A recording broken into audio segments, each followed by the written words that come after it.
Thank you for listening to Hugh Hewitt Show. I've done something in the studio that has lost my picture, but we're going to bring it back up on a different computer here. Uh, it's a rat's nest in here, and so occasionally I'm falsely accused of disconnecting a wire or not. Byron York, are you with us? I am here. Good morning, Hugh. Good morning to you. I've been falsely accused by my team of tumbling over the wires and disconnecting the picture, but you're not on the picture anyway. Byron, let's talk a little bit about the Jack Smith throwing in the towel yesterday before we move to the cabinet. It's a complete win for Donald Trump, 100%. And I think Mershon will dismiss as well. The Atlanta case has fallen apart. On the whole, what did weaponization do? Did it reelect Donald Trump? Well, it certainly helped. You have to go back to the first indictment of Trump in the New York case, the Alvin Bragg case, to see his polls just start going up. And they kept going up as the legal pursuit continued. And what was additionally interesting was by the time of, I would say, the third indictment, public interest in each successive event went down. I mean, if you were hoping to bring Trump down through lawfare, you would certainly want the public to be interested and be outraged at these terrible things that Trump did you have exposed. And instead, with each successive indictment, the public's reaction was kind of ho-hum, they're going after him again. Now, I am hopeful that Pam Bondi, when she is confirmed, issues an order. I want to know everyone who touched every one of these prosecutions. I want the referral from the archives. I want to know who signed the referral from the archives, because we're going to recommend those people be fired. I want to know everyone in the U.S. Attorney's Office that handled this. I want everyone in the criminal division, because we don't prosecute presidents, and we do not raid their houses. Do you think that will happen, Byron York? It might. You know, one of the things, and now I would defer to your expertise here, is there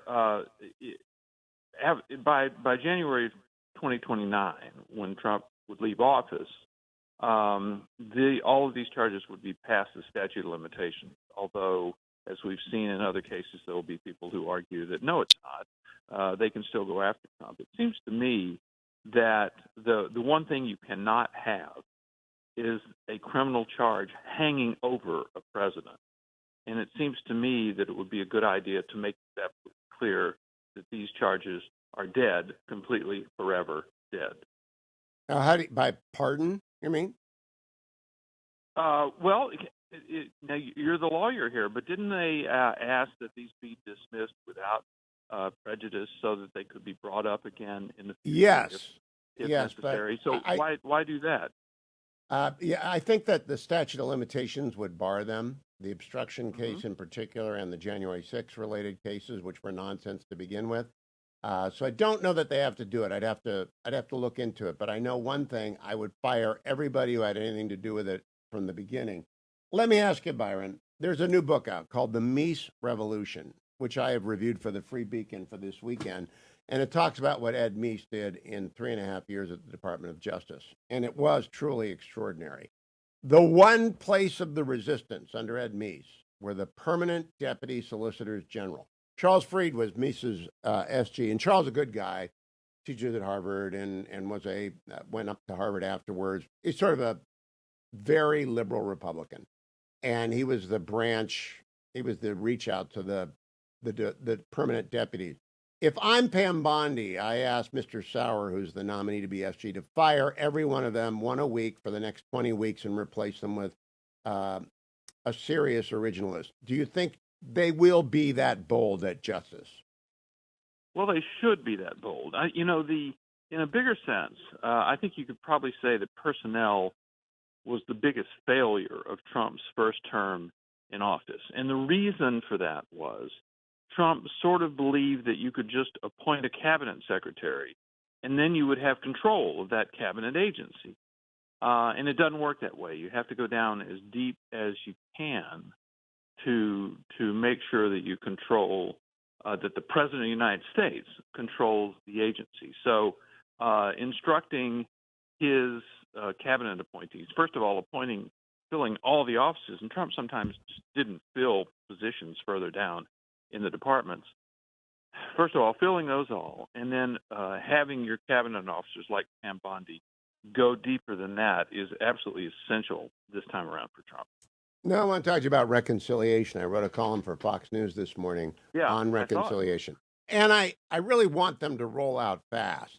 It's not in the nature of Congress to roll out fast. Do you think Trump can make them roll out fast?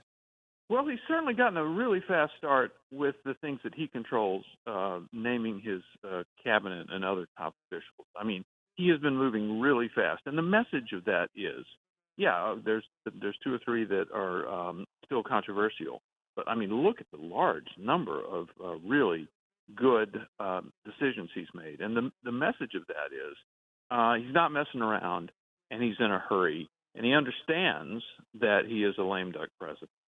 And he's going to go as fast as he can. So I think that's good. And if I read your article correctly, I mean the deal is that one, he needs to extend and revise his tax cuts, which would expire otherwise.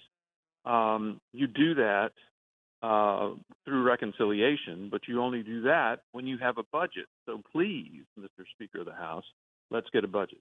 Yeah, and normally what Senator Collins told me in the first hour is that you have to wait for the president's budget to get there.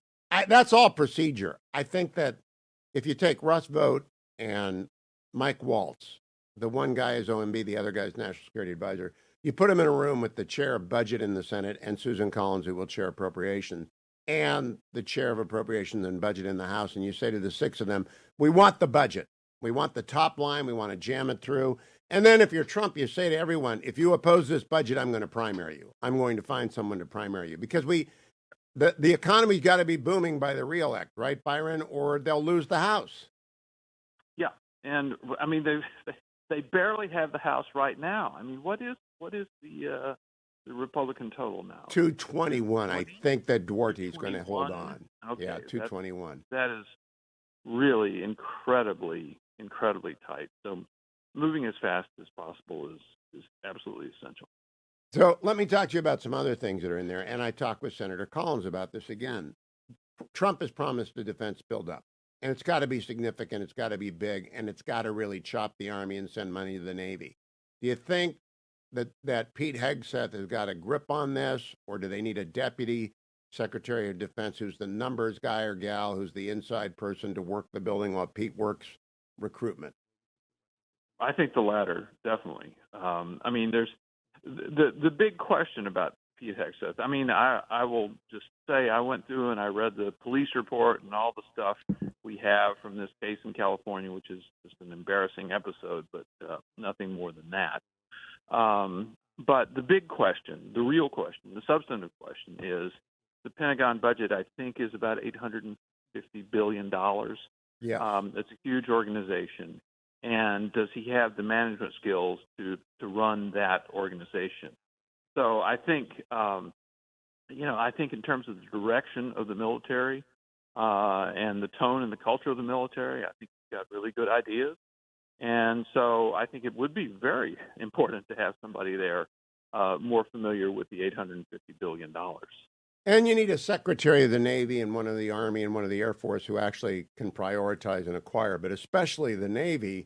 And that will require a budget plus up. I mean, there might be a lot of red ink. In the first budget under Donald Trump, they provided for a $1.5 trillion deficit.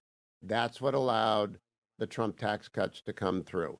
I'm expecting something like $2.5 trillion on top of the $36 trillion in debt that will allow us to do things like small modular reactors. Doug Burgum will be in charge of that as the National Energy Council chair, and Interior. There's a lot that can be done. How big will the grass be, Byron? I mean, do they want it all? Well, they have to ask for it first, because as I just said, I mean, this is an extremely unusual situation where a president has just been elected and he can only serve one term. And he knows that he's really only got the first 2 years to get this done. He has the lesson of his first term in which he is elected on a promise to build the wall. And he gets diverted from that. And he does pass a big tax cut bill, which is what we've been talking about. But he gets diverted from his major campaign promise by a Republican bureaucracy that does not want to do it. Well, So I stand think by, he Byron. I want to talk to you realizes during now the he's break gotta about that. Because if he doesn't get the wall built this year, it's a failed administration. So he's got to get the wall built this year. We'll talk with Byron York about that after the break. Stay tuned. I am abusing Byron York again today, as I do most Mondays when I have a chance, or Tuesdays.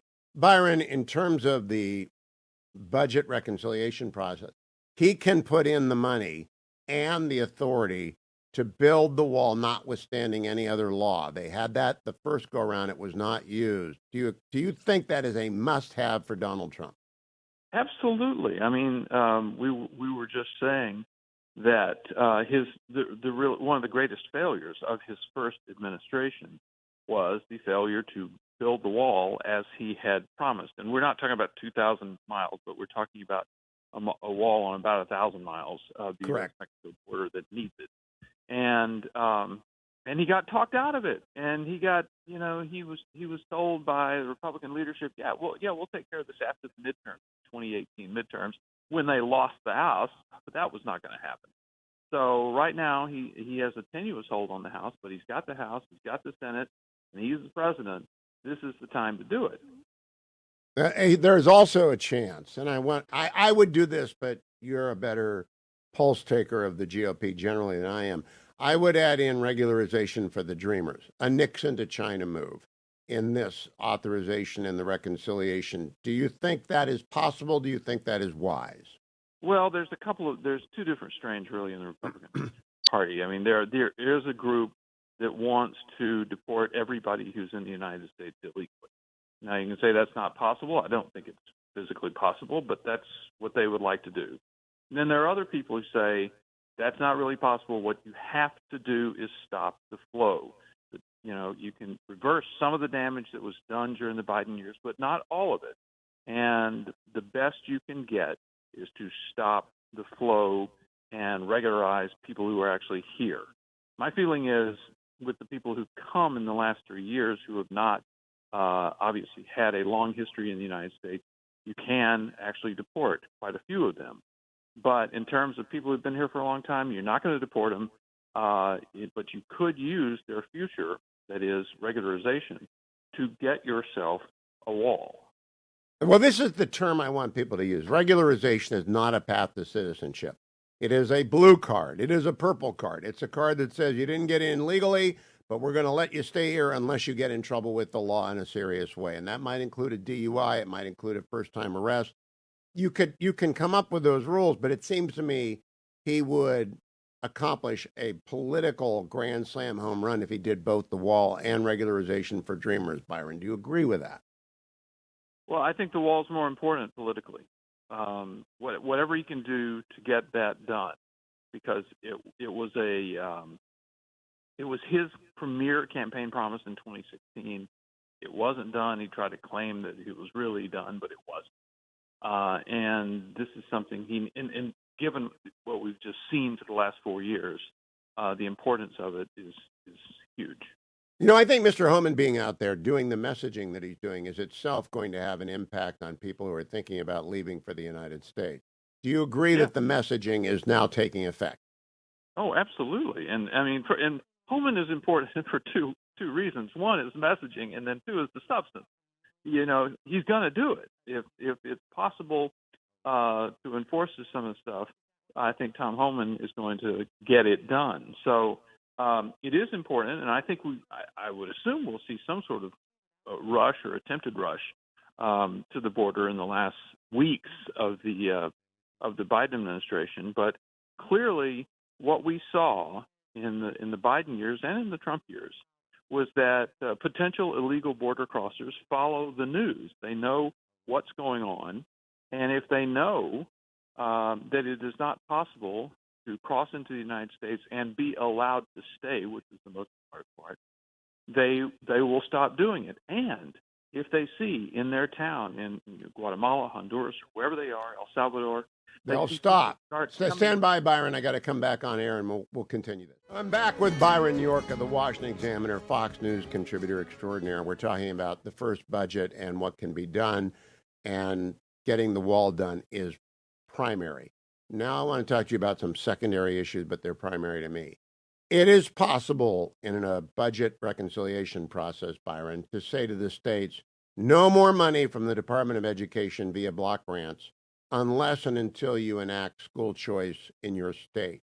Do you think they've got the backbone to do that? Probably not. My sense is that the idea that that education is a state authority is so entrenched, and obviously I know how deeply the federal government is involved in all areas of education, but just the idea that it's a state matter would be too powerful. Okay, what about going after colleges with, like my alma mater, has a $50 billion endowment and taxing the endowment, or saying anyone with $1 billion or more gets no federal money for anything? Do you think that is doable? Because it's one way to bring the campuses back to sanity. It should be doable. It really should be doable because you're absolutely right. We have some colleges that are huge. I mean, some of the Ivy Leagues have been described as, hedge funds with a university attached. Yep. So there's absolutely no reason to have huge, generous federal subsidies for an entity that is that rich. I think just a flat-out ban on federal funding if they've got $1 billion in the endowment, and that means Harvard has to spend $49 billion before they get another federal grant. I'm fine with that. Last question, Byron. The spending cuts that have to come. The more you do, the more you can spend on the military and other things like the wall. I want them to do the easy stuff. I want them to shut down the Corporation for Public Broadcasting, the National Endowment for the Arts, the National Endowment for the Humanities. I want them to do the kind of things that conservatives have long said the federal government should not be involved in. NPR's, PBS, all that stuff. Do you think they will do it? Well, the argument for those cuts has always been, or those eliminations, has always been that it's just nickels and dimes in terms of the larger federal budget. And that's a fact. They're not that much money in terms of federal budget. But the bigger point is what you just made, which is these are things the federal government should not be doing. On the other hand, desires to eliminate this or that federal agency or semi-federal agency or expenditure or something have been very difficult to do. And Trump, I think, showed in his first administration that he is not a fiscal conservative, and he's not going to be one now.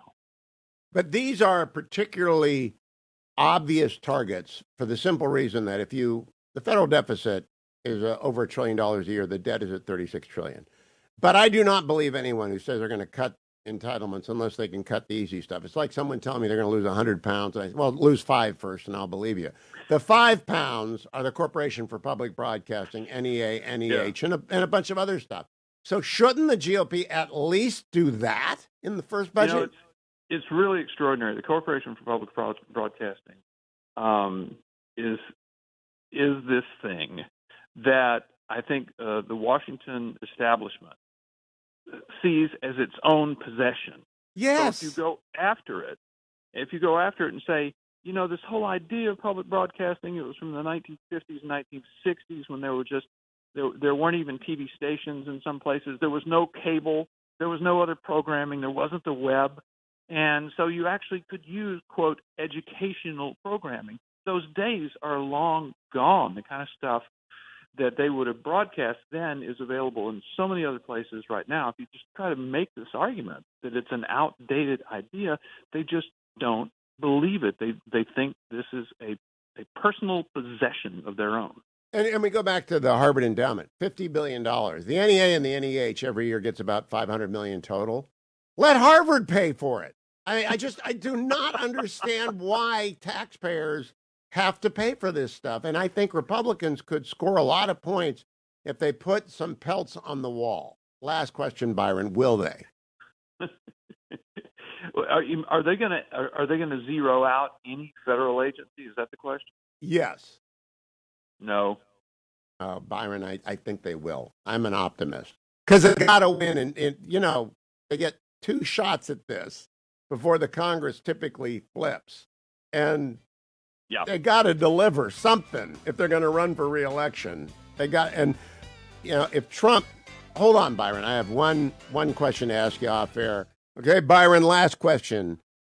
Donald Trump can say to every member of Congress and to the 20 Republicans who are running for Senate, unless you do what I want you to do on the budget, I am going to recruit someone to run against you in the primary.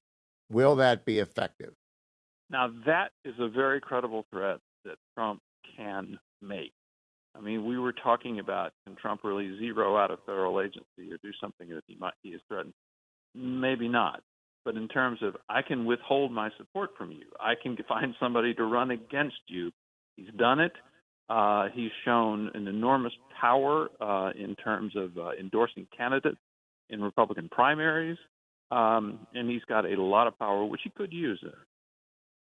And if you are a marginal seat, and let's just take John Duarte, who's going to win barely in California because California's crazy voting. They're still counting in California. It's unbelievable. But if he goes to John Duarte and say, John, I want this budget with these authorities, and I know you like X, Y, and Z, but unless you vote for this, I'm running someone in the primary. Doesn't Duarte do what he wants done? Yes, he does. That's Trump's power here. I mean, Duarte doesn't want Trump to make him famous in a bad way. That's it. Hey, do you have any idea what Matt Gaetz is going to do? No. There had been this speculation that maybe he was actually going to be in the 119th Congress, and he said, no, not going to happen. But I'm going to still be involved. They always say they're going to still be involved, but I have no idea. Well, I think he's running for governor of Florida, isn't he? Well, he could. Is that? I don't know. Byron Donalds is going to do it. Maybe Mrs. DeSantis is going to do it. It's going to be a wild race in 2 years. Byron York, always a pleasure to talk to you. Follow Byron on Twitter at Byron York. Follow him at the Washington Examiner. Of course, watch him on Fox News many, many times a week. And Byron, I appreciate it. Thank you for joining me, and a happy Thanksgiving to you. Thank you, Hugh. Happy Thanksgiving to you, too. Thank you.